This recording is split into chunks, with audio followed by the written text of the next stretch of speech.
Hey guys, welcome back to another episode of 0 to 60. It's finally an episode on the 335. I know it hasn't been on the channel and I've been seeing all the comments where people are wondering where it is. And to be honest, there's just not been anything exciting happening. There are a few issues with it, which we're going to try and address today and you guys will learn about. But yeah, basically I've just been using it to plod into town. It's still awesome. It's still ridiculously quick. It's still running the same tune that it was on when I broke the axles, and I haven't really wanted to go any harder than that, obviously, because I don't want to break any more axles. I'm still waiting on the axles from M Factory. Unfortunately, they've just had delays in dispatch. I spoke to the Aussie rep who was quite helpful. Then I ordered them through the website and they've apparently been dispatched from America or anyway, bit of a mess. I can't blame them for freight. Everything's an absolute nightmare. We're really struggling with freight with our business at the moment. So it is what it is. Not going to happen for Euro Day, but I am going to start trying to maybe wind this power up a little bit more. Oh, the other thing, I'm also still waiting on the diff brace. A similar issue. Got no issues with BMS at all. In fact, I absolutely love BMS as a company, but just shit does happen. So yeah, basically I think for Euro Day, where I know I'm going to be racing a few of you guys, it's going to be in this spec, so it's not going to be wild, but if we break an axle, that's why we got an X5 and a trailer over there. Which is a good thing. Anyway, so what I'm going to do in this episode, I've got a few little issues with timing corrections that this motor has, which the other motor didn't have, and also boost isn't quite right. So let me get in, I'll show you some logs, and we'll try and work out what we're trying to address today.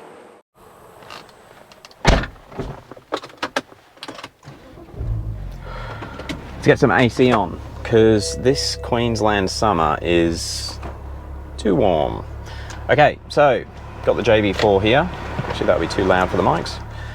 Have quiet air conditioning.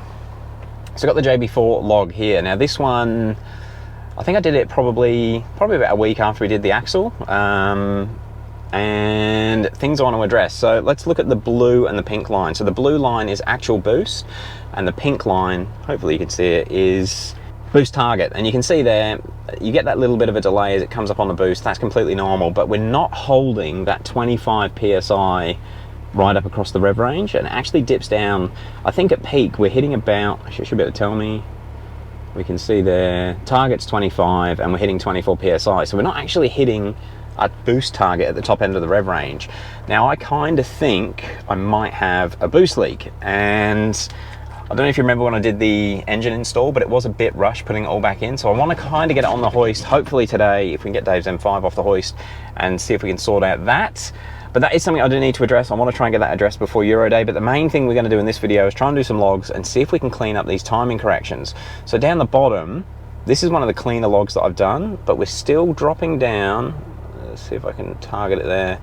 So you can see there, we're targeting nearly all the cylinders are on 7.1 degrees of ignition timing, except for cylinder 5, which is dropped down to 4.1. Now, timing corrections are completely normal, but the old engine didn't really do that. We had really clean timing. And also the other thing, post shift, one of the cylinders, I think it's cylinder 5 again. Yeah, post shift cylinder 5. No, it's not cylinder 5. Which one is it? Cylinder 4. Yeah, it's down to 1.5 degrees. So we're getting some timing pools. Now JSR has seen this, and what he's asked me to do is go and do a log on E70. Now this is a different map. It's a more gentle map than what we were running with the old engine, but he wants to see what we do at E70. Unfortunately, I've currently got a full tank of fuel, so I need to go and use some fuel and get it down to E70, because on the old JB4, if I can get out of the log menu, connect, yeah, currently got E60 in it. So let's go and grab some more E85, take it for a bit of a drive, and do another log.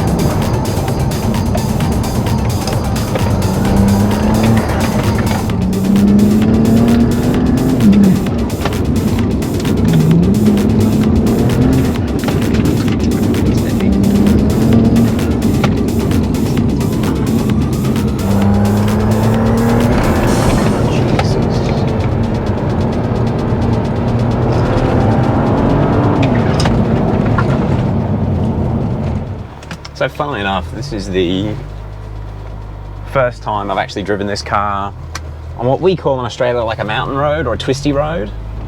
and it's actually done all right. It handled a lot better than I expected it to, and it pulls up really good. I've done this road hundreds of times, and I gotta say, worst part was I was just going too quick. She's fucking quick, holy crap. Oh, such a fast car. Oh God, it's ridiculous. It's actually ridiculous. All right, I'm trying to use up fuel, which is why I did the mountain run.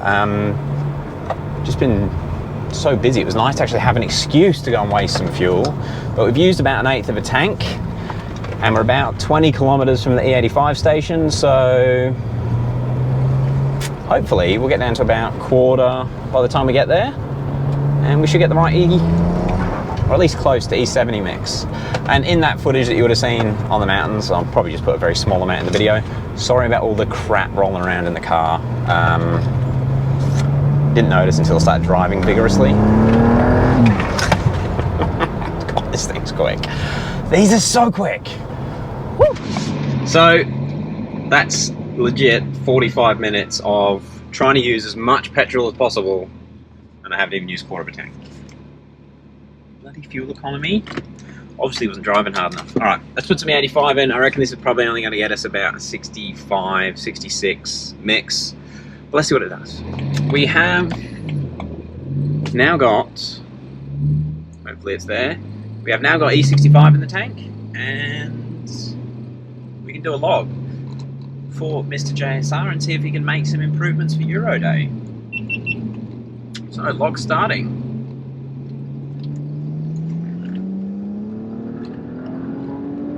Pretty lazy.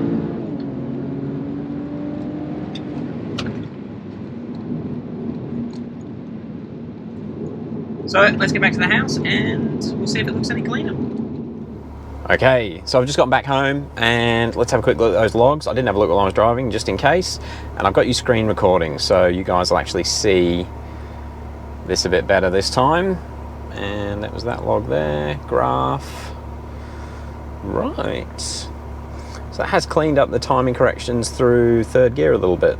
In fact, they're all sort of moving pretty well together, and that's the section down the bottom. Actually, let's have a proper look at it. Let's turn everything off apart from, okay, so now all we're looking at is the green line is RPM, the blue line is boost, and the other lines down the bottom are your ignition timing. And you can see there, they're all pretty good right from the bottom of the rev range, which is 3000 RPM, which is where I rolled it on in third gear, right up to near the top, 6700. There is a little bit of a correction there around 65. See, I never used to get that sort of stuff with the old motor. Something I'm thinking, I have still got, which I haven't put in yet, I should just put them in I guess, I've still got a new set of plugs. These plugs that are in this engine are out of the old engine, but they'd only done like 2000k, so I figured they'd be okay. But maybe running them with the misfire has hurt him a little bit. JSR was on the money, he was right. Increasing the ethanol content has reduced the timing corrections, but there's still a few there, and even around the shift, I'd never get anything like that before. So I think I'm gonna have to bite the bullet, put the other plugs in, and let's have a quick look at boost target again and see if I'm not chasing my tail with the boost leaks. So there we can see there, comes up and then around, sort of around 5,500 RPM, when it actually starts to target. It's been on target for a few seconds. So it's sat at 25 for a little bit and then it drops down. You can see there we're boosting at 23.7, 23.8. Yeah, and it's just not a consistent boost curve. I'm guessing we've got a bit of a boost leak. So let's get it in and on the hoist. We'll get this oil changed and see if we can work out what's going on. So when I've refitted the intercooler or the entire engine back in, I remember thinking I need to redo those intercooler clamps, and I can't remember which one it was. I just remember thinking, oh, it's a bit dodgy. So hopefully we can see something that doesn't look right and get it fixed. All right, let's get this car up on the hap hoist. All right, she's up on lift. We still have transmission fittings leaking, but can we see what's going on with the intercooler? It actually looks okay. Ah,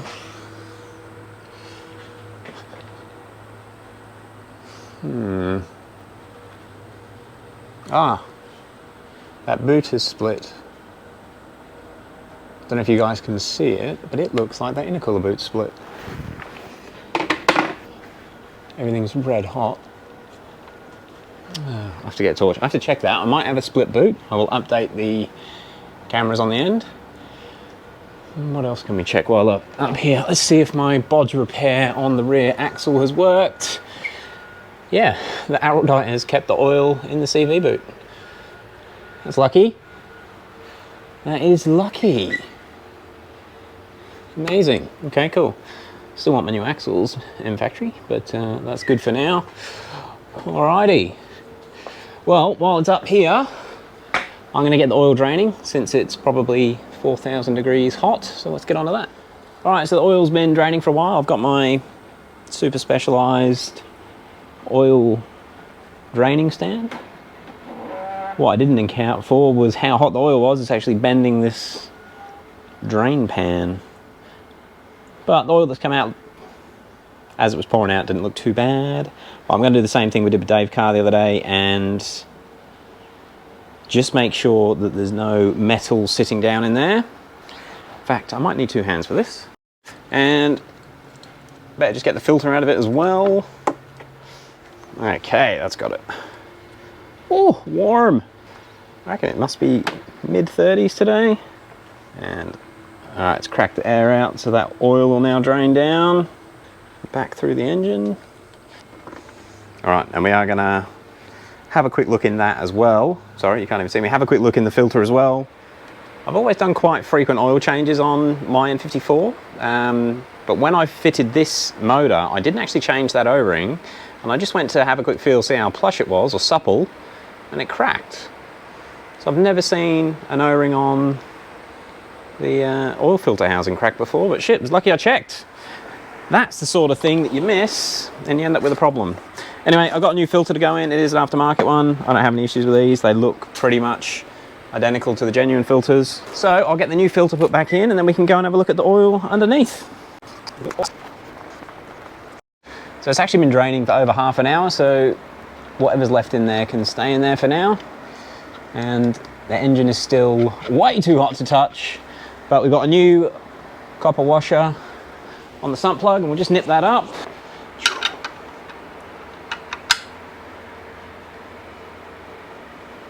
And you just have to do it up enough so it doesn't leak. Whatever torque spec that is. All right. So I'll just have a quick look through the filter. I'm not going to cut it open. I mean, I've got no reason for there to be any issues with this one. And maybe there is. Okay. Seeing a couple of little bits of metal. Couple more. Alright, maybe I will cut this one open. I'll be back. So it must just be the week for it, guys, because this one is also full of metal. Lots of little bits of metal this time.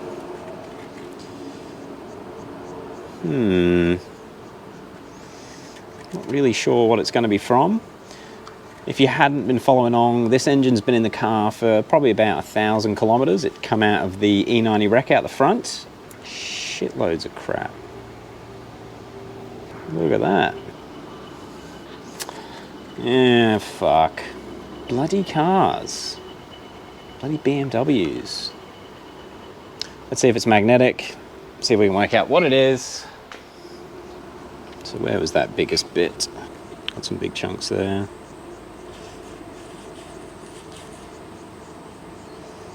Yeah. Doesn't appear to be magnetic. Yeah, I mean, that's probably one of the dirtiest oil filters I've ever seen. I'm not sure if the GoPro is going to pick it up, but hopefully it can see that bit there. So what looks like metal flakes, actually you can crush it up with the knife. So maybe it's just carbon. Maybe it's just lumps of carbon that has been cleaned out of this engine. And it's not actually metal, like it's not magnetic. There's a big chunk.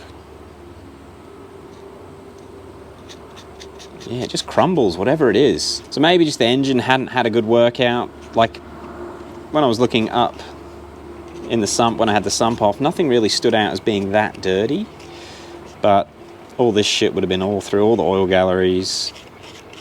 The head was clean nicely, because that took a week. Yeah, it might not be metal, it might just be carbon. All right, let's have a bit of a sieve through the oil that came out the sump.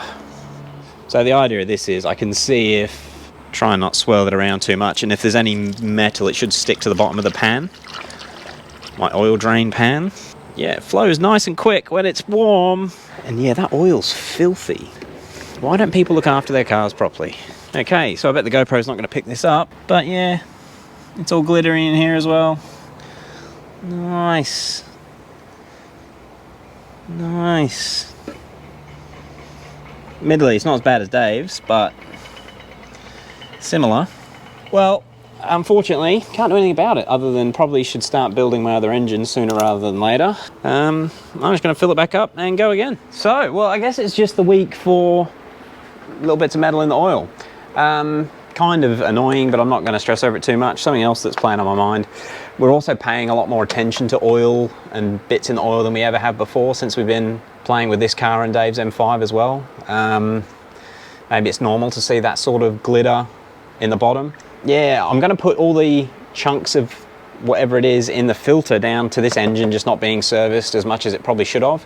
So this car had done 120,000 Ks and it was running MHD stage 2, but I would bet money that it was probably serviced as per BMW oil change recommendations, which are miles too high. And I probably should have done an oil change sooner. I've done about 1,000 Ks since I've had this engine in the car. I wasn't too stressed about it because the motor looked sort of clean and it wasn't like a fresh engine. There was no, I mean, apart from relapping the valves, there's no sort of new metal bits that would have need to bed in. So I thought I'd leave it for a bit longer, but I'm glad I've done it now. So I'm going to get this oil level set. I'm going to fix that or relocate the hose clamp on that silicon bend in case that is split and that's causing me a little bit of a boost leak at the top. And I think we're going to be good for Euro Day. It is pulling like a train. That last log was a little bit cleaner, so maybe JSR will want to give it a little bit more timing, but we'll see. But to be fair, I'm not stressed if it doesn't. As it sits right now, it's a rapid car. I love it. I love it, I love it, I love it. Hopefully, I'd really like to get another sort of 3 to 6 months out of this engine at least, but we will get that other engine built as money allows. It should be quite good. So there is a bit of an update on the 335. Took longer than I thought it would, as normal, but we got some good driving clips in there, I hope. Hopefully it didn't look too silly. But yeah, she's going to be at Euro Day. I hope anyone that's in Southeast Queensland can come down and say good day if you want to, or tee up some races. That'd be even more fun. But let's not blow it up yet. All right, guys, thank you very much for watching. Really do appreciate it. Actually, I'll let Dave give you an update on his car, but it's got oil in it again. It's running. Maybe that's going to be there too. We'll see in the next couple of days. All right, guys, thank you very much. We'll catch you on the next one. Peace. So I just thought I'd show you guys what I thought was a tear.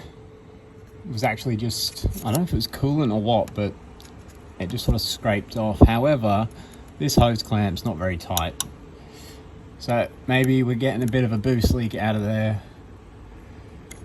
So we'll nip that one up. And hopefully that was where we're weeping a bit of boost from.